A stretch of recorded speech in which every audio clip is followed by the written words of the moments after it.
In today's story, I will tell you about my very own experience with the bus to nowhere and how it changed my life forever. Let's start with an introduction. So, my name is Reed, and recently, or what I thought to be recently, my life had took a tragic turn. See, at one point I had it all. I had a beautiful wife that I've been married to for 7 years, three beautiful children, and a big beautiful house. I was living in what people would think as a fantasy dream world. That's exactly what it was, a fantasy and a dream.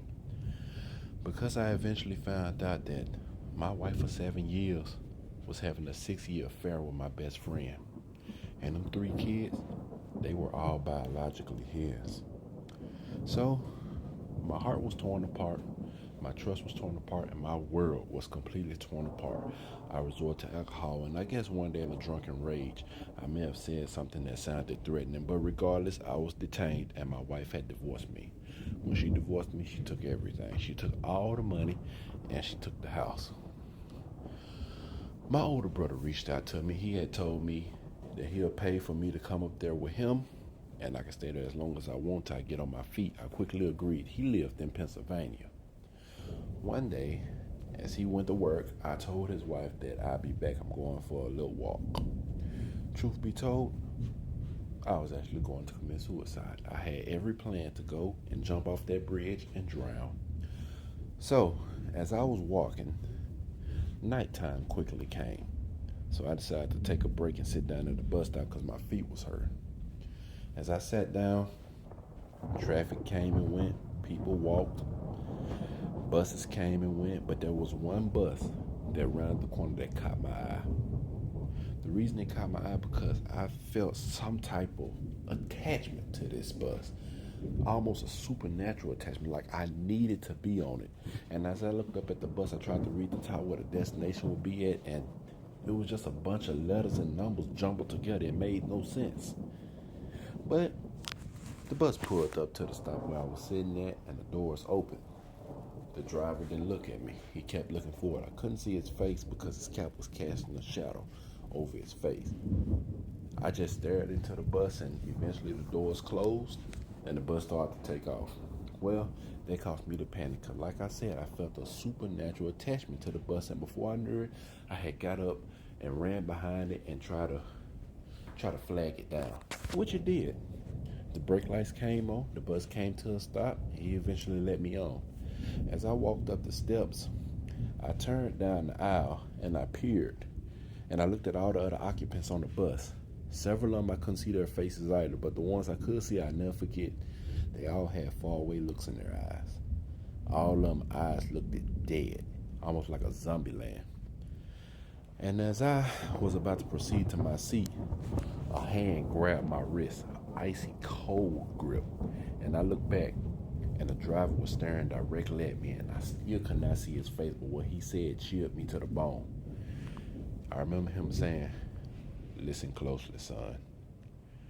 When you ride this bus, you will win something and you will lose something. But in the end, even the thing that you win will come with a huge price." I didn't know what he was talking about, so I just said okay. And he let my wrist go and he turned back around. Creeped out, I went to my seat and just stared out the window. I must have rode that bus for maybe 3 or 4 blocks before I signaled that I would like to get off. Now, this way it gets weird.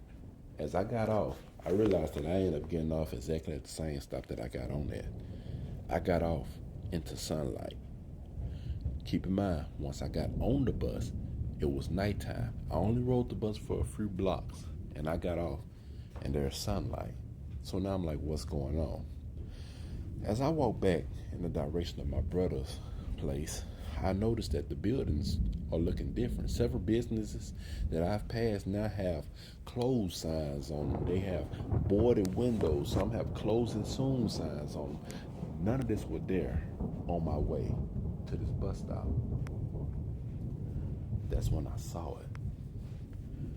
On several businesses' windows and glass and the poster boards, among the missing people signs, Several of them had my face on it. And it said, been missing since February the 2nd, 2022. Well, I didn't know what to make of that. To my knowledge, it was still February the 2nd, 2022. I only been on the bus for a few minutes. So I snatched one of the signs and I walked to my brother's place and I knocked on the door. His wife opened the door, and when she saw me, she passed out. I quickly picked her up, took her in, and when she came to, she said, "Reed, is that really you?" I said, yes, it's me. She said, "Where have you been?" I said, "What do you mean?" She said, "Reed, you've been missing for 2 years." I thought she was joking. She showed me her phone, and her phone read February the 2nd, 2024.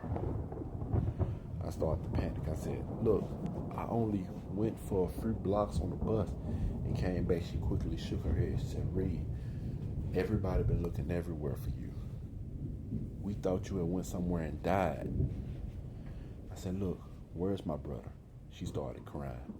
She said, "There are some things you need to catch up on." She said, 2 years ago, your ex-wife and your best friend was killed in a house fire. Honestly, I'm still sore over what they did to me, so I didn't feel too bad until she told me that the 3 kids had perished too.